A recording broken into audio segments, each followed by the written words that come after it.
Hello नमस्कार मेरे प्यारे विद्यार्थियों, मैं हरिओम अहिरवार आप सभी का फिर से वेलकम स्वागत करता हूं अपने YouTube channel genius maths classes में।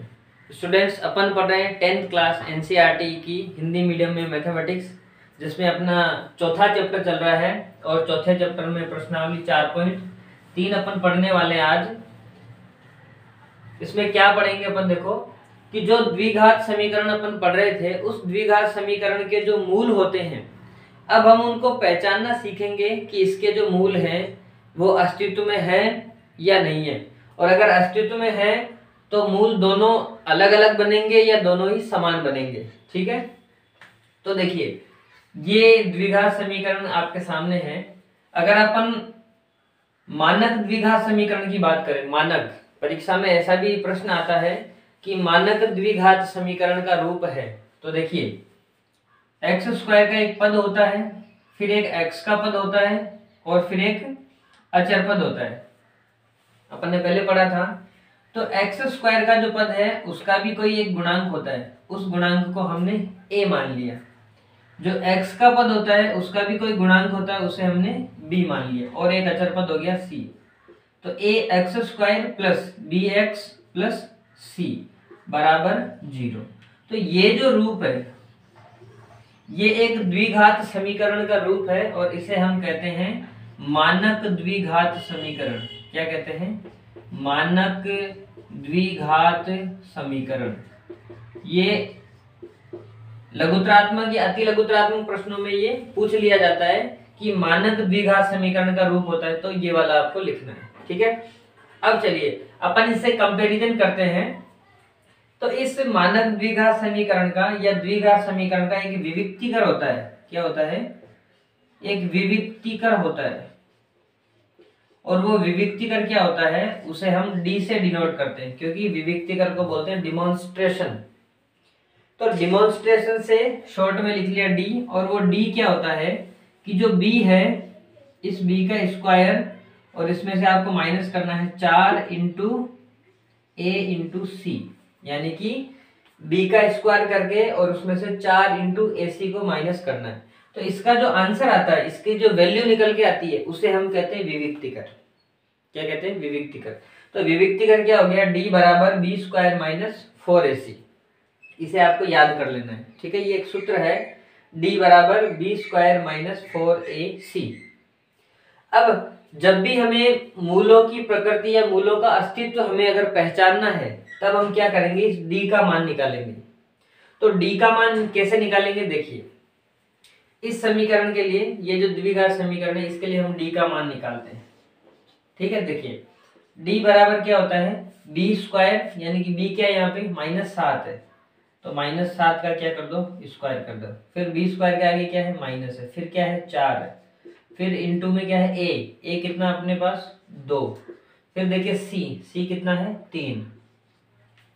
सॉल्व करिए, 7 का स्क्वायर 49, और माइनस का स्क्वायर भी माइनस माइनस प्लस बन जाता है। ठीक है, देखिए 3 दूनी 6, 6 चौके 24, तो 49 में से 24 माइनस करेंगे तो देखिए 9 में से 4 गए तो 5, 4 में से 2 गए तो 2, 25 आया। तो d का जो मान आता है, ये d का मान अगर क्या आ जाता है? 0 आ जाता है। क्या आ जाता है? 0। तो एक कंडीशन बनेगी, अगर ये मान 0 से बड़ा आ जाता है तो दूसरी कंडीशन बनेगी, और अगर ये मान 0 से छोटा आ जाता है, क्या आ जाता है? 0 से छोटा आ जाता है। तो 3 कंडीशन बन गई।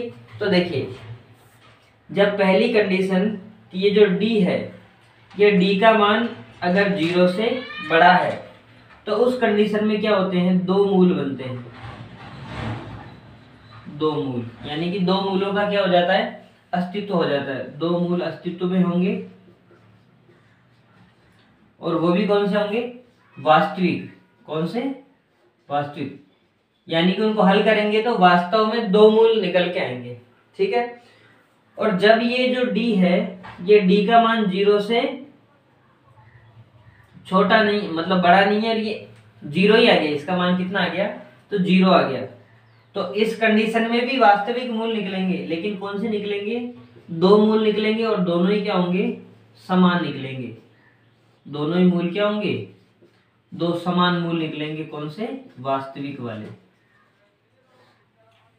आ गई बात समझ में, दो समान मूल होंगे वास्तविक वाले। और अगर इस d का मान 0 से छोटा आ जाता है, यानी कि माइनस में आ जाता है, -1, -2, -3, -50, -3/2, कुछ भी ऋणात्मक मान अगर आता है, नेगेटिव मान आता है, तो इस कंडीशन में भी दो मूल बनेंगे, लेकिन ये कौन से बनेंगे, अलग अलग बनेंगे और काल्पनिक बनेंगे। कौन से मूल बनेंगे, काल्पनिक, यानी कि गणित की वास्तविक दुनिया में वो उपस्थित नहीं है, केवल उनको इमेज किया जा सकता है, काल्पनिक मूल बनेंगे। ठीक है, और काल्पनिक मूल आपकी कक्षा के अकॉर्डिंग नहीं है, वो बड़ी क्लासों में, अगर आप 11th में 12th में मैथमेटिक्स पढ़ते हो तो तब पढ़ोगे आप। अभी आपके कोर्स में d ग्रेटर देन 0 और d इक्वल टू 0 ये दोनों ही मूल है, कि या तो दोनों मूल अलग अलग होंगे या दोनों मूल समान होंगे। तो d ग्रेटर देन 0 बनेगा, मतलब 0 से बड़ा बनेगा, तो अपने को हल करना है, और d का मान 0 आएगा तो भी हल करना है। अगर d का मान माइनस में आ गया, छोटा आ गया, तो अपने को हल नहीं करना, उसको छोड़ देना है। तो हमारा प्रश्न यही था कि निम्न द्विघात समीकरण के मूल अस्तित्व में हैं, तो पूर्ण वर्ग विधि से उसको ज्ञात करना। ठीक है, अब देखिए हमने ये निकाला, d का मान कितना है, 25। तो 25 क्या है, 0 से बड़ा है। तो 0 से बड़ा होने पर हम क्या कहते हैं कि दो मूल आएंगे वास्तविक, यानी कि इसके मूल अस्तित्व में है। अब जब इसके मूल अस्तित्व में हैं तो हमें निकालने पड़ेंगे, और निकालना किस विधि से है, हमें पूर्ण वर्ग विधि से। तो ध्यान से समझना, पूर्ण वर्ग विधि में समझाऊंगा। देखिए हमारी समीकरण है 2x² - 7x + 3 = 0। अब इस समीकरण को अपन पूर्ण वर्ग में बदलेंगे। किस में कन्वर्ट करेंगे इसको, पूर्ण वर्ग में। तो जब भी आपको पूर्ण वर्ग विधि शुरुआत करनी है तो क्या करो, x² वाला जो पद है उसका गुणांक हमेशा क्या बना लो, 1 बना लो। तो 1 बनाने के लिए क्या करेंगे, यहाँ गुणा में 2 है, तो इस पूरी समीकरण को 2 से भाग लगा देंगे। यही तरीका काम में लेते हैं अपन, कि अगर किसी भी चीज को गुणांक को हटाना है तो उतने से भाग लगा देते हैं। अब हमें यहाँ क्या हटाना, 2 हटाना है, तो पूरी समीकरण को हम 2 से भाग लगा देंगे। तो क्या लिखेंगे यहाँ पे, समीकरण को 2 से भाग देने पर, तो जैसे ही 2 से भाग देंगे तो यहाँ तो 2 में 2 का भाग देंगे तो 1 बन जाएगा, फिर यहाँ 7 में भाग देंगे तो 7/2 बन जाएगा, फिर 7 में x आ जाएगा, फिर प्लस, फिर 3, फिर बराबर 0। ठीक है,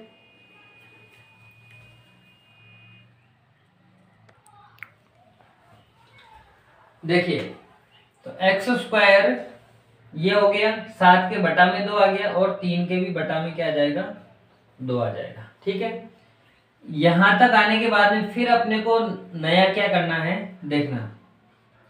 पहले पद को कुछ नहीं करना, ये जो दूसरा पद है इस दूसरे पद के साथ में 2 गुणा में करना है 7, और ये जो बटा वाला 2 है इस 2 के साथ में एक और 2 लगा, मतलब ऊपर 1 2 और बटा में 1 2 और।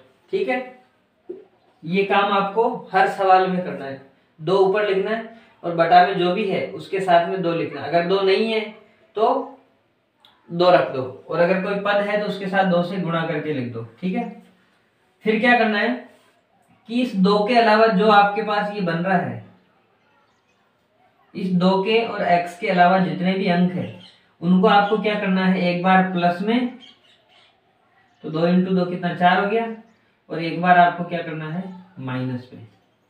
एक बार प्लस में लिखना है और एक बार माइनस में लिखना है, और क्या करना है, साथ में स्क्वायर भी लगाना है। प्लस वाले को आगे लिखना है, माइनस वाले को पीछे लिखना है, ये भी ध्यान रखना। अब कौन बच गया, ये प्लस का 3/2 बराबर 0। तो अब आप पूछोगे कि सर ये क्या इतना बड़ा कहां से बना दिया आपने, तो ये पूर्ण वर्ग विधि बनाने का सिस्टम है। क्या सिस्टम अपन ने क्या किया कि ये जो बीच वाला पद था इसको 2 से गुणा किया, 2 से भाग दे दिया, कोई फर्क नहीं पड़ा। फिर इसी में हमने ये वाला पद जोड़ा और वापस से घटा दिया। तो जैसे किसी को 2 रुपए आपने दिए और 2 रुपए वापस ले लिए, तो कोई फर्क पड़ा क्या? कुछ फर्क नहीं पड़ा। और किसी के धन को आपने आधा करके और फिर से डबल कर दिया, तो कोई फर्क पड़ा? कोई फर्क नहीं पड़ा।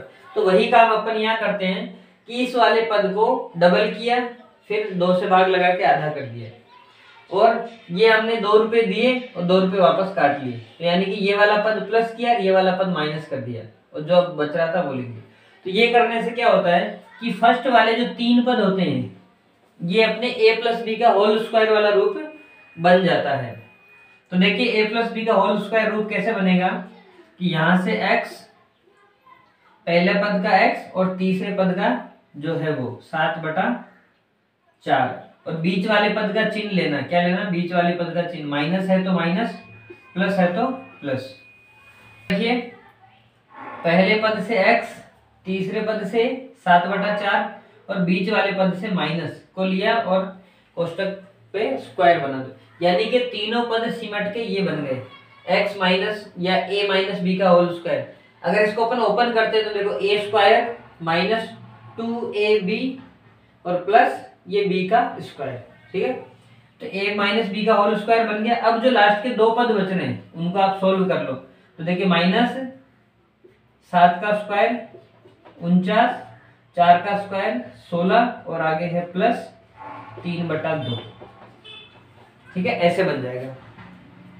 अब देखिए ये तो आपका x माइनस 7/4 का होल स्क्वायर, ये पूर्ण वर्ग बन गया। इसी को ही कहते हैं पूर्ण वर्ग बनना, ठीक है। तो ये पूर्ण वर्ग बन गया। अब इन दोनों को आप सोल्व कर लीजिए। तो 16 लघुत्तम लिए, 16 का भाग 16 में दिया एक बार, 1 को 49 से गुणा करो, ये माइनस के 49। फिर देखिए प्लस 2 का भाग 16 में दिया 8 बार, 8 को 3 से गुणा करो, 8 दिया 24 बराबर के आगे 0। तो आगे देखिए क्या बन जाएगा ये x माइनस 7/4 का होल स्क्वायर, और यहाँ से देखिए 49 में से 24 माइनस होगा ना, तो माइनस में ही आएगा। 9 में से 4 गए तो 5, 4 में से 2 गए तो 2, 25/16 बराबर 0। इसको उधर भेजेंगे तो ये बन जाएगा x माइनस 7/4 का स्क्वायर बराबर 25 उधर जाएगा तो 25 और 16 प्लस में बन गए। अब देखिए 25 को क्या लिख सकते हैं अपन? 5 का स्क्वायर, और 16 को क्या लिख सकते हैं? 4 का स्क्वायर। ये हमने लिख दिया स्क्वायर। तो यानी कि x माइनस 7/4 का स्क्वायर क्या बन गया? 5/4 का होल स्क्वायर के बराबर हो गया, ठीक है। तो जब इधर से स्क्वायर अपन हटाएंगे तो हमेशा याद रखना कि जिस अचर पद का स्क्वायर अपन हटाते हैं तो उस अचर पद में एक प्लस वाला बनता है, एक माइनस वाला बनता है, 2 ऑप्शन क्रिएट होते हैं, ठीक है। अब चूंकि ये पूरा बोर्ड भर गया तो आप इसको एक बार नोट डाउन कर लीजिए, फिर मैं इसको मिटा के आगे करवाता हूँ, ठीक है।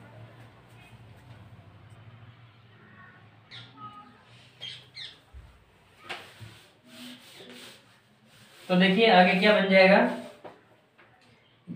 इसका स्क्वायर हटाएंगे तो x माइनस 7/4 बराबर जो 5/4 का होल स्क्वायर है, तो ये क्या बन जाएगा? 5/4, एक बार प्लस में बनेगा और एक बार माइनस में बनेगा। 5/4 मतलब 2 बार बनेगा।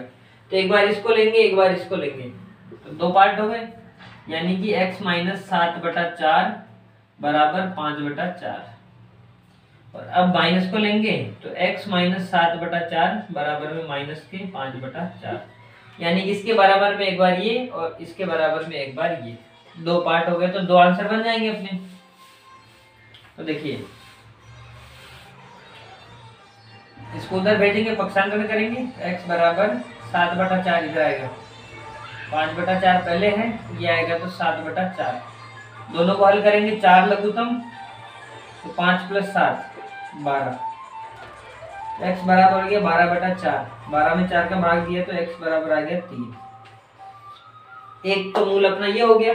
दूसरा मूल देखिए, इसको पक्षांतरण करेंगे, x बराबर माइनस 5/4 प्लस 7/4, 4 लघुत्तम, 7 में से 5 घटाया तो 2, 2/4 मतलब 2 से कटेगा 1/2, यानी कि x बराबर हो गया 1/2। तो ये अपने दोनों मूल हो गए। दोनों मूल देखिए वास्तविक हैं, कोई काल्पनिक संख्या नहीं है, और दोनों ही मूल अलग अलग है, ठीक है। तो हमने कौन सी कंडीशन पढ़ी थी डी की, कि डी बराबर बी स्क्वायर माइनस 4ac जो हम निकालेंगे, ये अगर 0 से बड़ा आता है तो दो अलग अलग मूल बनेंगे। ठीक है, ये वाली कंडीशन इसमें सत्य साबित हुई और दो मूल हमने निकाल लिए। तो आप इसको नोट करिए। ठीक है, और इसके आगे वाले जो सवाल है पूर्ण वर्ग विधि वाले, उनको आप सॉल्व करने की कोशिश करिए। ठीक है, तो मिलते हैं अगली क्लास में अगले सवालों को लेकर। पढ़ते रहिए, मस्त रहिए। इस क्लास को अपने दोस्तों के साथ ज्यादा से ज्यादा शेयर करिए ताकि वो लोग भी इसको पढ़ सके, समझ सके। ठीक है, चलिए मिलते हैं अगली क्लास में। थैंक यू, जय हिंद।